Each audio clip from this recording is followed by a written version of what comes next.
É o Gazeta Entrevista que está no ar pela sua TV Gazeta, Rede Record de Televisão. Sempre uma alegria estar com vocês aí de casa. Você que participa conosco também através das redes sociais. Temos tido, assim, um retorno espetacular à sua participação conosco, enviando sua pergunta, interagindo conosco através das redes sociais. Continue participando sempre no Facebook, no Twitter também do Gazeta Entrevista, tá bom?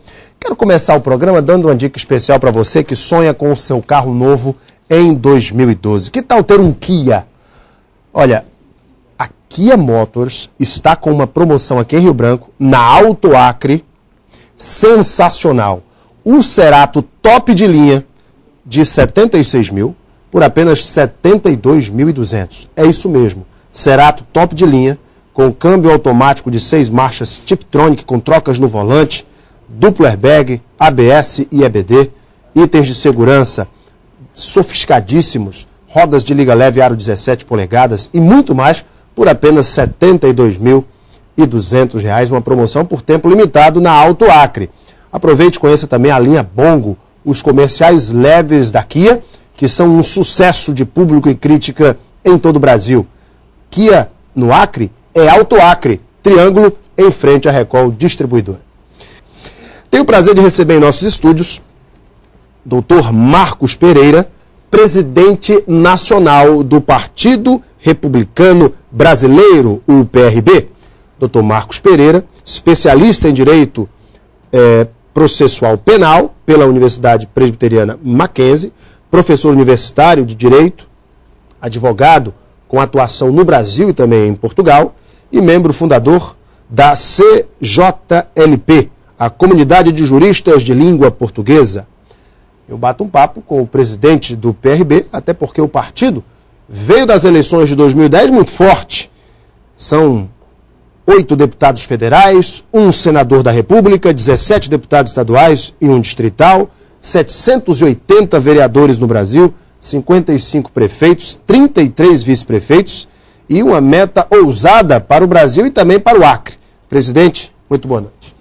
Boa noite, Alain. Tudo bem? Obrigado por me receber aqui. Prazer é todo nosso. Presidente, o PRB nasceu como PNR, o Partido da Municipalista Renovador, e em 2005 foi alterado para o Partido Republicano Brasileiro. Tem como seu grande nome, conhecido no Brasil inteiro, o ex-vice-presidente saudoso José Alencar, que sempre defendeu a ética na política e é conhecido como um dos homens mais íntegros da política brasileira. O que o PRB pensa para a política do Brasil diante de tantos movimentos, como a lei da ficha limpa, de iniciativa popular, como movimentos pela reforma política e eleitoral? Como é que o PRB pensa o Brasil? Muito bem, Alain. A sua pergunta ela é oportuna. E antes de mais nada, eu queria dizer para os seus telespectadores que a ideia de mudar o nome do PRB de Partido Municipalista Renovador para Partido Republicano Brasileiro veio do próprio vice-presidente José Alencar. Verdade. Quando ele se filiou ao PRB, ele nos deu essa sugestão para o então presidente da legenda à época, o hoje deputado federal Vitor Paulo, pelo Rio de Janeiro, porque o Zé Alencar entendia que um partido tem que estar comprometido com a nação, com o povo brasileiro. E nada melhor para espelhar esse comprometimento do que o próprio nome, a própria denominação do partido. A identidade. A identidade do partido. Republicano vem de república. E república é uma palavra que vem do latim, que é res pública. Res vem de coisa, de bens, que então quer dizer coisa pública. Daí então o nome Partido Republicano Brasileiro, que tem esse compromisso com a res pública, com os bens públicos, com a coisa pública. E o PRB pensa o Brasil dessa forma, de um partido que seja renovador, que esteja próximo do munícipe, porque tudo acontece na municipalidade, mas comprometido com o interesse público e com a coisa pública. Como o senhor avalia a participação do PRB na construção de uma nova classe política brasileira, haja vista que o próprio nome do partido defende os interesses da coisa pública? Eu avalio que o PRB é muito jovem, ele foi homologado pelo Tribunal Superior Eleitoral no dia 25 de agosto de 2006, poucos meses antes da eleição de 2006, quando na altura elegeu o vice-presidente José Alencar na chapa com o presidente Lula e elegeu um deputado federal pelo Rio de Janeiro. Agora, em 2010, você já acabou de dizer para os seus telespectadores os números, nós elegemos 8 deputados federais, 18 deputados estaduais, incluindo o distrital, e vamos participar agora em 2012 da nossa segunda eleições municipais. Na eleição de 2008, elegemos 780 vereadores, 55 prefeitos, 33 vice-prefeitos.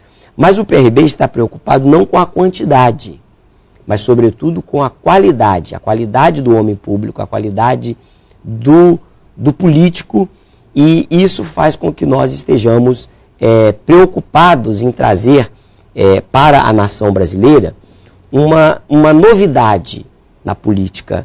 Que novidade, presidente? Uma transparência maior, uma limpeza maior no que se refere à gestão dos recursos públicos. Não sei se você tem conhecimento, seus telespectadores, muitos deles certamente devem ter conhecimento.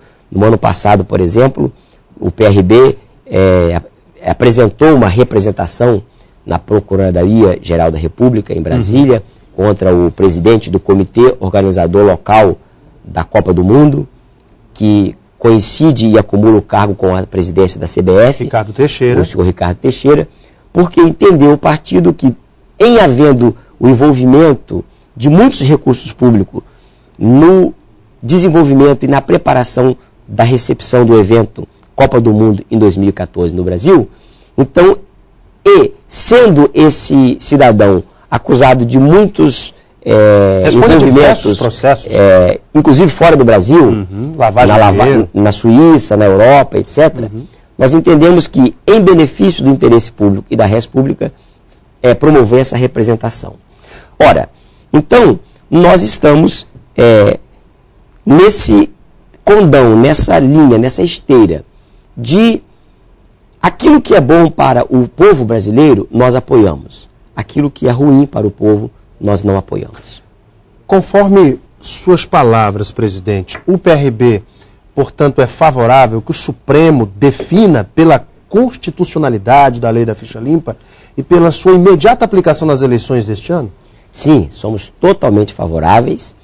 Eu creio que, como jurista, como professor de direito, o Supremo acertou, em que pese a opinião pública foi contrária, mas ele acertou pelo princípio da anualidade, de não aplicar a lei da ficha limpa na eleição de 2010. Porque, de fato, pela Constituição, as leis eleitorais devem vigorar para a eleição seguinte, não para eleições do ano em que ela entre em vigor.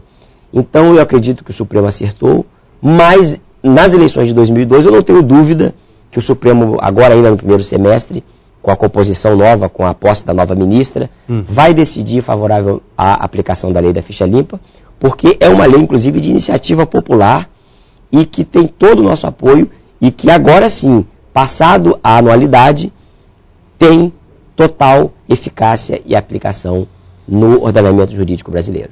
Ainda falando do Supremo, presidente, o que o senhor pensa dessa situação do ministro Ricardo Lewandowski anunciar que o senhor vai apresentar o seu relatório final sobre o processo do mensalão em 2013, o que pode provocar, inclusive, pode caducar algumas das condenações, enfim, algumas delas podem prescrever. Como é que o senhor avalia essa questão do julgamento do mensalão no Supremo? Eu entendo que o Supremo tem que enfrentar essa questão. Ainda este ano? Ainda esse ano. A fala do ministro Lewandowski para alguns órgãos de imprensa no final do ano passado sobre a possibilidade de ter que esse julgamento ser feito somente em 2013. Foi preocupante? Acho que foi preocupante, mas, por outro lado, foi boa, porque fez com que alguns ministros, sobretudo a presidência do Supremo Tribunal Federal, se movimentasse e já permitisse que todos os ministros tivessem acesso aos autos. Muitos deles já estão até preparando seus votos. O ministro Lewandowski é o ministro revisor do ministro Joaquim, que é o relator do processo do mensalão, mas a ordem de votação é diferente. Apenas para título didático e de explicação, vota o ministro relator, que é o ministro Joaquim Barbosa, na sequência vota o ministro mais jovem, Eu li em alguns jornais que votavam o ministro Lewandowski. Não é verdade. Votam mais jovem. Votam mais jovem, que é a ministra Rosa, que tomou posse agora, no final do ano passado. E aí vai pela ordem. Depois da ministra Rosa, o ministro Luiz Fux, depois o ministro Toffoli e assim por diante. Entretanto, quando chegar a vez do ministro Lewandowski votar, os outros que são mais antigos do que ele podem até antecipar os seus votos. Há a possibilidade, pelo regimento do Supremo, de antecipação de votos. E por ser uma... Então eu creio que foi bom porque permitiu que todos tivessem acesso, permitiu que a opinião pública, sobretudo a imprensa brasileira, que tem feito um belíssimo trabalho de denunciar sem dúvida, de cobrar ações, não só do Supremo, mas sobretudo do Poder Executivo, do Poder Legislativo também. Com isso, então, fez com que a sociedade se mobilizasse e permitisse com que, de verdade, eu creio, o caso do Mensalão, o processo do Mensalão seja finalizado ainda neste ano. O PRB tem projeto de lançar candidaturas próprias a prefeito nas capitais do Brasil? Me responda logo após o intervalo. A gente vai dar uma paradinha no programa e voltamos para o segundo bloco do Gazeta Entrevista, neste bom bate-papo com o presidente nacional do PRB, Dr. Marcos Pereira. Fique conosco, até já.